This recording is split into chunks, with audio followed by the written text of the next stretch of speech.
먼저 하나님은 말씀하시는 하나님이십니다.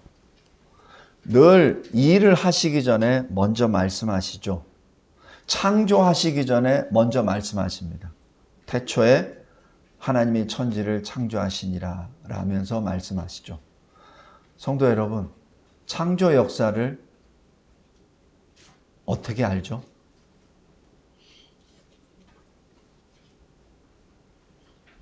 하나님이 창조하셨다는 것을 어떻게 압니까? 그렇죠. 하나님 말씀해 주셨으니까 알죠. 노아의 홍수 심판을 어떻게 압니까? 위에 궁창이 문을 열고 물이 쏟아지고 깊은 샘이 터지고 그것을 어떻게 압니까? 노아가 뱃속에서 방주 안에서 그걸 봤나요? 어떻게 알았죠? 말씀하셨기 때문에 그렇습니다. 우리가 이 마지막 때 하나님이 심판하신다고 하시죠. 그거 어떻게 알아요? 말씀하셨으니까.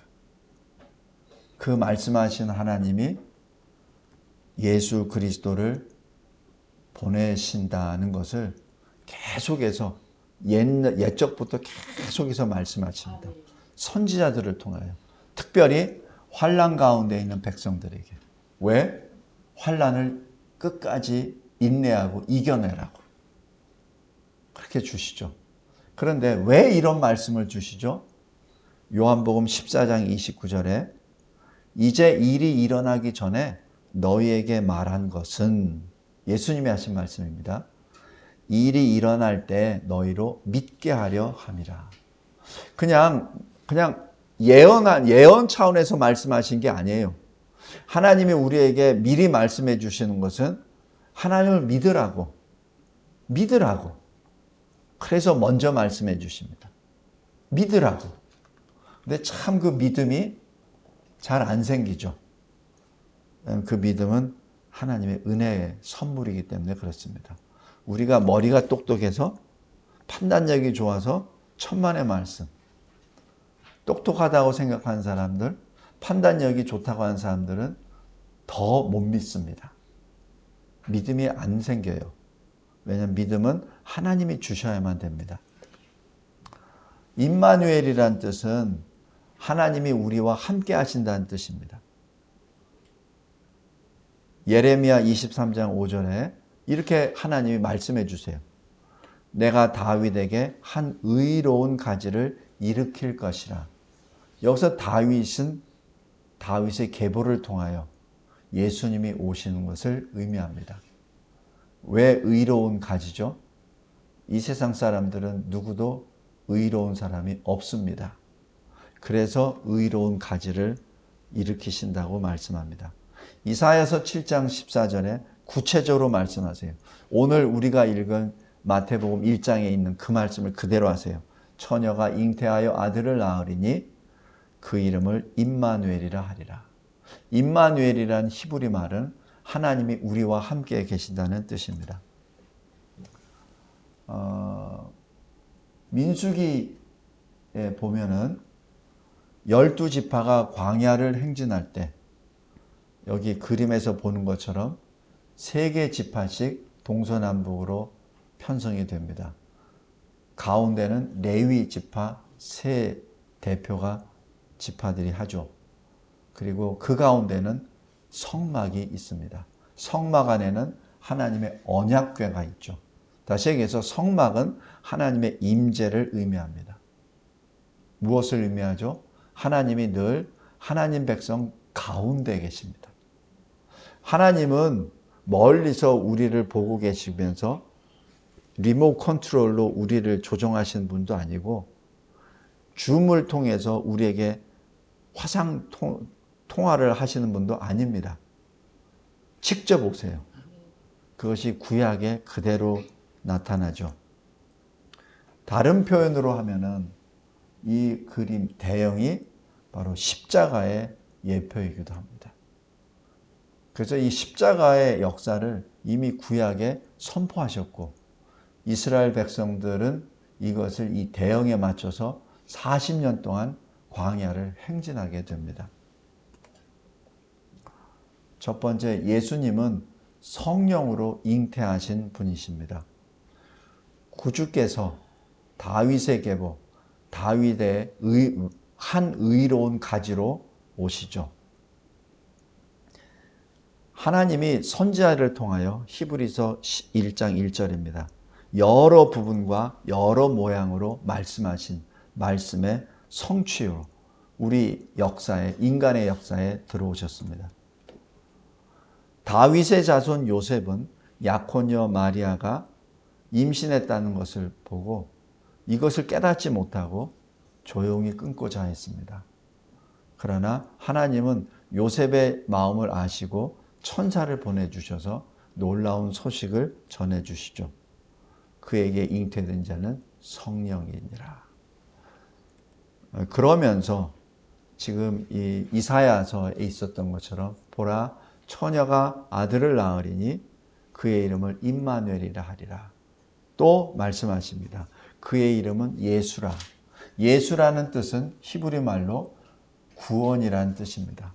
그러니까 예수님은 이 세상에 오실 때 그 이름 자체가 구원이에요. 이름 자체가 구원입니다.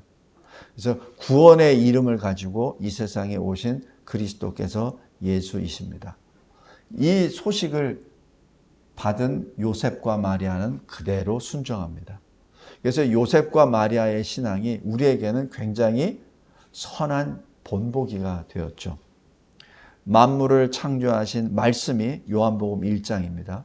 만물을 창조하신 말씀이 육신을 입고 우리 가운데 거하시는 임마누엘이 되셨죠. 그분이 하나님 아버지의 독생자이십니다. 그 주님은 근본이 하나님이십니다. 요한복음 1장 1절에 태초에 말씀이 계시니 말씀이 하나님과 함께 계셨으니 그 말씀이 하나님이시라고 하셨습니다. 그 말씀이 원래 하나님이세요. 근데 그 하나님이 자기를 비워서 우리 죄인의 모습으로 이 세상에 오셨고 그리고 십자가에 달려 죽으시기까지 순종하심으로 우리에게 새로운 살 길을 열어주신 구원의 창시자입니다. 어떻게 우리를 구원해 주시죠? 주님이 말씀하세요. 나는 선한 목자라. 바로 선한 목자는 자기 자신의 목숨을 내려놓고 하나님 아버지께서 맡겨주신 자기 양들을 위하여 양들을 살리시는 분이시죠. 바로 그분이 주 예수 그리스도이십니다. 요한복음 10장에 계속 나옵니다. 나는 양을 위하여 목숨을 버리노라. 이것이 히브리서 9장과 10장에 단번에 자기 자신을 제물로 드림으로 많은 사람의 죄를 담당하셨고 우리에게 거룩함을 주셨습니다. 우리가 거룩함을 받았기에 하나님의 백성이 된 거죠. 우리가 거룩함을 받지 못하면 하나님의 백성이 될 수 없죠. 그분이 그리스도 예수이십니다. 그 그리스도 예수께서는 하나님과 우리 사람 사이에 유일하신 중보자이십니다. 다른 중보자는 없어요. 그분이 오직 중보자입니다. 그 중보자를 통해서 우리가 하나님 나라를 유업으로 받게 된 것이죠. 거기에 대한 보증인이 예수 그리스도이십니다. 그래서 주님이 요한복음 14장 6절에 내가 곧 그 길이요 그 진리요 그 생명이라고 말씀합니다. 그러면서 나로 말미암지 않고는 아버지께로 올 자가 없느니라 라고 선포하십니다. 그래서 오직 예수만이 생명의 길입니다. 진리입니다. 성도 여러분, 이 마지막 때에 이 진리가 자꾸 다른 걸로 인간의 말로 덮여져 버립니다. 인간의 말로. 그 진리, 유일한 그 길, 유일한 그 생명에서 그를 빼버려요. 그러니까 자꾸 다른 길이 생기지. 다른 종교가 생기고 다른 방법이 생겨나갑니다. 아닙니다. 오직 예수만이 그 길이요, 그 진리요, 그 생명입니다. 셋째로, 임마누엘이라는 그 뜻은 우리 가운데 계시는 하나님을 의미합니다. 우리에게 하나님이 직접 오셨는데 요한복음 1장 9절에 참빛이 오셨고 그 빛 안에 생명이 있다고 하셨습니다. 그런데 그 세상에 주인이 오셨어요. 창조주가 오셨습니다. 세상이 그를 알지 못합니다. 왜? 죄로 덮어버렸기 때문에. 죄로 인하여 눈이 가리고 죄로 인해 귀가 닫혀버렸기 때문에 그렇습니다. 주님께서는 우리를 구원하실 때 멀리서 우리를 구원하신 것이 아니라 직접 우리 가운데 오셔서 구원을 성취하십니다. 어떻게 성취하시냐고요? 우리를 직접 부르세요. 우리를 직접 부르세요. 성도 여러분, 우리가 길거리에 나가서 예수 믿고 구원 받으세요. 예수 믿고 천국 갑시다 라고 얘기하는 게 그게 부르는 내용이에요. 우리가 전도하는 이유가, 선교하는 이유가 그것 때문에 그런 것이죠. 우리가 주님의 도구로 쓰임을 받는다는 얘기입니다. 주님을 알지 못하기 때문에 주님을 십자가에 달려 죽게 했잖아요. 그러니 주를 증거하는 우리들에게 어떤 생각으로 우리가 전하는 복음을 듣겠습니까? 당연하죠. 우리의 말을 듣지 않는 것이 당연합니다. 성도 여러분, 거기에 마음을 빼앗기지 말기 바랍니다. 담대히 전합시다. 하나님이 이 세상을 지으시고 하나님이 이 세상에 오셨습니다. 그런데 자기 백성이 영접하지도 않아요. 그때 하나님이 어떻게 하셨죠? 여기 로마서 10장 21절, 이사야서 65장 2절입니다. 순종하지 아니한 늘 삐딱하게 나가는 자기 백성을 향하여 종일토록 두 손을 벌려서 오라고 부르십니다. 오라고. 종일토록. 그런데 안 오죠. 참 안 옵니다. 그건 우리가 지금 체험하고 있잖아요.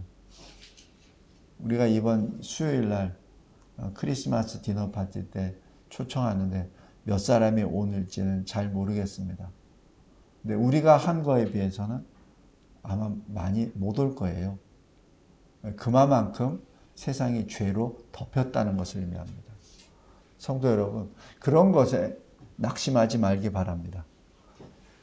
주님이 하셨던 그대로 종일토록 계속 부르면 됩니다. 그것이 우리의 사명입니다. 그래서 주를 영접하는 자, 주의 이름을 믿는 자, 누구죠? 하나님께로부터 난 자를 말합니다. 이것이 거듭난 자입니다. 요한복음 3장에 거듭난 자, 거듭나지 아니하면 하나님 나라에 들어갈 수 없다고 하는 그 표현, 거듭난다는 것이 첫 번째 의미는 다시 태어난다는 얘기요. 두 번째 태어난다는 얘기는 위로부터 태어난다는 얘기입니다. 위로부터 태어난다는 얘기는 하나님께로부터 태어났다는 것을 의미합니다. 우리가 믿습니까? 믿는다는 얘기는 하나님으로부터 다시 태어났다는 것을 의미합니다. 그래서 우리를 하나님의 자녀, 하나님의 아들들이라고 부릅니다. 이 이사야서 43장에 보면은 내가 너와 함께 하리라. 내 이름으로 불려주는 모든 자, 곧 내가 내 영광을 위하여 창조한 자들을 오게 하라. 지금 하나님이 구약의 이사야 선지자를 통하여 하신 말씀이에요. 그것이 지금 신약에 예수님이 행하셨고 뭐라고? 회개하라. 하나님 나라가 가까이 왔느니라. 사도 바울이 뭐라고 했죠? 회개하여 하나님께로 돌아와라. 그리고 회개에 합당한 일을 행하라. 바로 다 그 말입니다. 예수님이 마태복음 18장에 이렇게 말씀하세요. 두세 사람이 주의 이름으로 모이는 곳에 내가 함께하리라. 이게 무슨 말씀이죠? 마지막 때가 되면 두세 사람도 모이기 어렵다는 것을 역설적으로 표현한 겁니다. 우리 좌우에 이렇게 한번 보세요. 옆 사람 보세요. 참 귀한 사람입니다. 참 귀한 사람들입니다. 마지막 때가 되면 두세 사람도 모이기가 어려워요. 집사님 그죠? 옆에 최 집사님 보니까 얼마나 좋아. 그죠? 그거 쉬운 일 아니에요. 두세 사람이 모이는 거 쉽지 않습니다. 그만큼 마지막 때가 되면 하나님의 사람들이 그만큼 모이기가 어렵다는 것을 의미합니다. 그게 교회예요. 주님이 말씀하시잖아요. 내가 이 반석교회, 이 신앙 고백 위에 내 교회를. 그래서 교회는 주님의 겁니다. 누구 게 아니에요. 주님의 거예요. 성도 여러분, 새하늘과 새 땅, 요한계시록 21장에 있는 새하늘과 새 땅. 한번 계시록 한번 보세요. 요한계시록 맨 마지막 책입니다. 신약.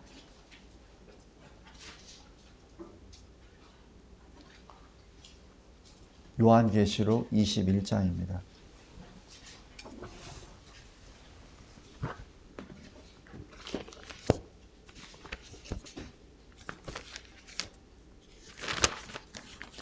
모든 심판이 다 끝나고 21장 1절 한번 보세요. 또 내가 새하늘과 새 땅을 보니 처음 하늘과 처음 땅이 없어졌고 바다도 다시 있지 않더라. 그래서 바다는 악의 세력의 근거지라고 봅니다. 그래서 더 이상은 새하늘과 새 땅에는 악의 세력의 근거지가 없습니다. 더 이상 없어요. 창세기 1장 2절에도 보면은 흑암과 혼돈과 공허가 있을 때 그때 어떻게 하죠? 성령이 물 위, 수면 위로 운행하시다라고 되어 있죠. 그 수면이라고 하는 건 물이라는 얘기잖아요. 바다라는 의미입니다. 바로 악의 세력을 의미합니다. 그때 제일 먼저 빛이 있으라 하시잖아요. 그 악의 세력을 제거하시기 위해서 빛을 먼저 창조하십니다. 그리고 물을 나눠버리시죠. 위에 궁창과 아래 물로. 그리고 아래 물을 또 나눠버리시죠. 뭇과 바다로 나누시죠. 성도 여러분, 이게 그냥 역사가 아니에요. 그러나 여기 이 계시록 21장에서는 바로 여기서 아예 바다를 없애버리십니다. 요한계시록 13장, 12장 한번 보세요.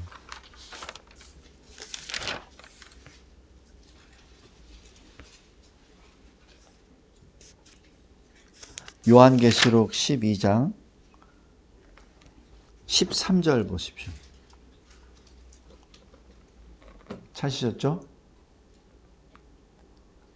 용이 자기가 땅으로 내쫓긴 것을 보고 하늘에서 쫓겨납니다. 원래 용은 천사였습니다.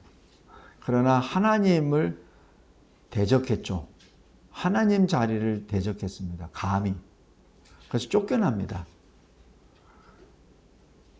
남자를 낳은 여자를 박해하는 자라. 여기 남자는 예수를 말합니다. 여자는 교회를 말합니다. 그래서 용이 교회를 박해합니다. 14절. 그 여자가, 그 교회가 큰 독수리의 두 날개를 받아 광야로 갑니다. 큰 독수리는 하나님의 도우심이죠. 하나님이 날개를 보내주셔서 그 여자가 두 날개를 받아서 광야로 날아가는데 어디로? 자기 곳이라고 말합니다. 자기 곳이라고 얘기하는 것은 여기 6절 보세요. 6절 보면은 그 여자가 광야로 도망하며 거기서 1260일 동안 그를 양육하기 위하여 하나님께서 예비하신 곳이 있더라. 바로 자기 곳이라고 얘기하는 것은 하나님이 예비하신 곳이라는 것을 의미합니다. 거기서 그 뱀의 낯을 피하여 한때 두때 반때를 양육받으매라고 합니다. 그것이 14절이죠. 이때 15절에 여자의 뒤에서 뱀이 그 입으로 물을 강같이 토해냅니다. 여자의 뒤란 뭐죠? 교회의 뒤가 뭐예요? 교회의 연약한 면입니다. 교회가 뭐예요? 우리 성도들이에요. 성도들이 뭐가 약하죠?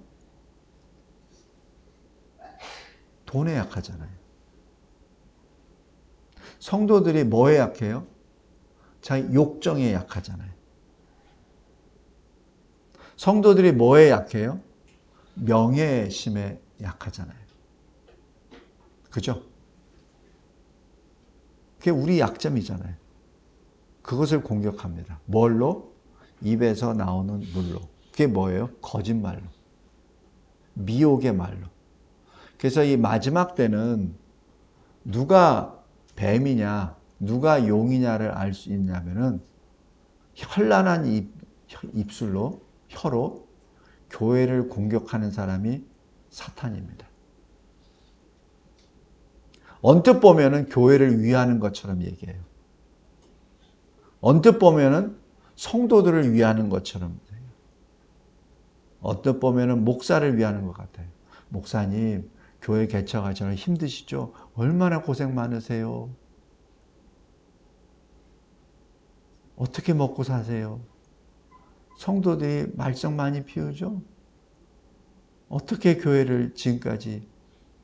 이게 뭐예요? 지금 목사에게 그 연약한 물질의 고통과 성도들의 갈등으로부터 받은 여러 가지 아픔들을 들쑤시죠. 그러면서 불만을 만들게 합니다. 그게 위로하는 것 같은데 그건 위로가 아니에요. 부흥하셔야죠. 성도들이 많아야죠. 제가 기도할게요.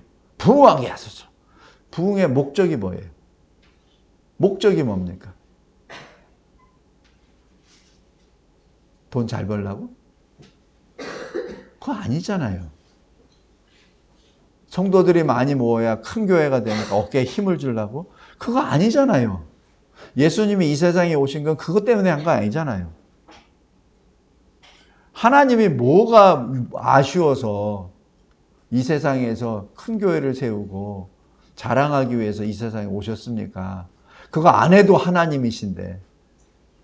그죠? 근데 목사에게 항상 말해요. 교회가 부흥해야 되죠. 교회가 부흥해야 되죠. 얼마를 드릴까요? 그게 뭐예요? 다 용의 말입니다. 성도들에게는 어떻게 가요? 이렇게 작은 교회에서 너무 고생 많으네요. 이런 일도 하고 저런 일도 하고 얼마나 힘들어요. 저 큰 교회 가면 조용히 있으면 얼마나 편한데. 그게 위로인가요? 아니죠. 교회를 분열시키고 쪼개시고 그다음에 자기가 지금 하고 있는 모든 일에 불만을 들추기는 거죠. 이런 교회 오면은 취직도 못해. 결혼도 못해. 좋은 학군에서 공부해야지. 그래야 좋은 대학교도 들어가지. 제가 이런 말을 제가 지어낸 말이 아니라 제가 많이 들은 얘기예요. 이게 입에서 나온 뱀이 용이 입에서 뱉어낸 용입니다.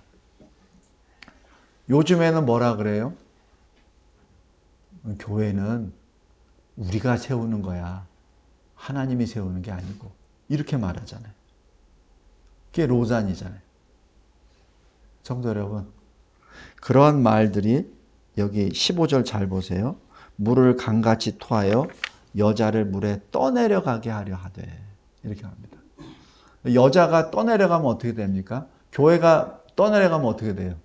거짓말에, 미혹의 말에 떠내려가면 교회는 풍지박살 나잖아요. 그죠? 그러니까 16절에 보세요. 땅이 여자를 도와 그 입을 벌려 용의 입에서 토한 강물을 삼키니. 땅이 왜 여자를 돕죠? 하나님이 명령하셨습니까? 땅이 뭐가 있어서 물을 흡수합니까? 성도 여러분, 우리가 이 마지막 때 교회를 쓸어버리기 위해서 악한 자들이 거짓말, 미혹의 말을 계속 쏟아내요. 거기에 쓸려가면 절대 안 됩니다. 거기에 남은 자가 되어야 됩니다. 저 잘 보세요. 17절. 용이 여자에게 분노하여 돌아가서, 왜 분노하고 돌아갑니까? 여자가 아직 살아남았으니까. 다 쓸려 나가야 되는데 아직 살아남았어. 뭐가? 그 여자의 남은 자손. 성도 여러분, 이게 뭘 말해요? 그 교회의 대부분은 다 쓸려갔다는 것을 의미합니다. 대부분은 다 쓸려갔다는 것을 의미해요. 그 거짓말에, 그 유혹의 말에 다 쓸려가 버려요. 그러니까 남은 자손이라고 하지. 그죠? 만약에 안 쓸려갔다면 왜 남은 자손이란 말을 해요? 성도 여러분, 교회 내에 죄송합니다. 알곡과 쭉정이가 있어요. 가라지가 아니고, 가라지는 원래 사탄이 심어놓은 거고, 그거는 거짓이고. 근데 알곡을 뿌렸는데 이 열매가 맺히지가 않고 쭉정이만 남은 게 있어. 그게 뭐예요? 다 쓸려가 버리는 겁니다. 그러니까 여기 남은 자손이라고 하잖아요. 근데 남은 자손이 누구예요? 잘 보세요. 하나님의 계명을 지키며 예수의 증거를 가진 자들입니다. 그래서 하나님 말씀을 먼저 공부하라고 그렇게 얘기하는 거고, 그 말씀을 지키라고 하는 거죠. 그 하나님의 계명을 지키는 자가 누구예요? 예수를 믿는 자, 예수의 증거를 가진 자들입니다.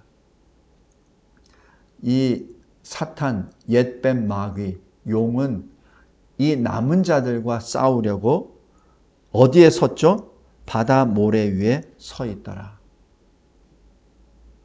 그리고 13장이 들어갑니다. 왜 바다 모래 위에 서 있나요? 지금 뒤에는 바다가 있고 앞에는 모래사장이 있는 거예요. 지금 이 마귀가, 옛뱀이, 용이 어디에 서냐면 지금 해변가에 딱 쓴 겁니다. 바다를 등지고. 왜? 바다에서 자기 세력들을 불러 나오기 때문에. 그것이 13장입니다. 성도 여러분, 계시록 21장 1절에 왜 바다가 없더라고 하죠? 그 바다는 옛뱀 마귀 사탄의 근거지이기도 합니다. 그래서 새하늘과 새 땅에 바다가 없다는 것이 바로 그것을 의미합니다. 악인들은 거기에 있을 수 없습니다. 그리고 그 새하늘과 새 땅에 거룩한 성 예루살렘이 예비된 정결한 신부의 모습으로 하늘에서 내려오고, 하나님의 장막, 우리 번역에는 장막으로 되어 있는데 원래대로 하면은 성막입니다. 아까 우리 그림에서 봤듯이 하나님의 언약궤가 있었던 성막이 하나님과 하나님의 백성들과 함께 있습니다. 그게 뭐예요? 임마누엘, 하나님이 자기 백성과 함께 계신다는 얘기죠. 그것이 우리가 갈 천국입니다. 구체적으로 어떤 모습이냐? 그건 저도 몰라요. 그건 가봐야 알지. 근데 그게 문제가 아니에요. 그게 문제가 아니라 내가 구원받은 자가 하나님과 함께 있다는 것이 중요한 거죠. 그리고 그 하나님이 나의 눈물을 닦아주십니다. 거기에는 사망이나 고통이 없어요. 왜냐하면 죽음이 없기 때문에. 더 이상 바다가 없기 때문에 미혹의 세력도 없습니다. 말씀을 맺겠습니다. 예수는 바로 우리와 함께 하시는 하나님이십니다. 그리고 그 예수님을 통해서 우리가 이제는 바다라는 존재가 없는 새하늘과 새 땅, 거룩한 성 예루살렘에 들어가 하나님과 영원토록 함께하는 하나님의 백성들입니다. 그날을 기억하는 것이 크리스마스입니다. 그래서 크리스마스를 기뻐하는 거예요. 그래서 크리스마스 때는 어떻게 해서라든지 믿지 않는 사람들을 초대하고 그들에게 복음을 전하는 거예요. 그래서 우리가 바쁜 거죠. 성국도 해야 되고 음식도 준비해야 되고 찬송도 준비해야 되고 연주도 준비하고 얼마나 바빠요. 한 사람이 5개, 7개 막 하잖아요. 그런데 그것이 바빠서 불만이 오는 것이 아니라 오히려 기쁘잖아요. 오히려 감사하잖아요. 예수는 임마누엘 하나님이십니다. 기도하겠습니다. 감사하고 감사합니다. 하나님이 저희들에게 주신 이 귀한 생명의 말씀이 우리의 에너지요, 우리의 존재요, 그리고 우리의 사명임을 찬송하옵나이다. 낮에 일하게 하옵소서. 예수 그리스도의 이름으로 기도드리옵나이다. 아멘.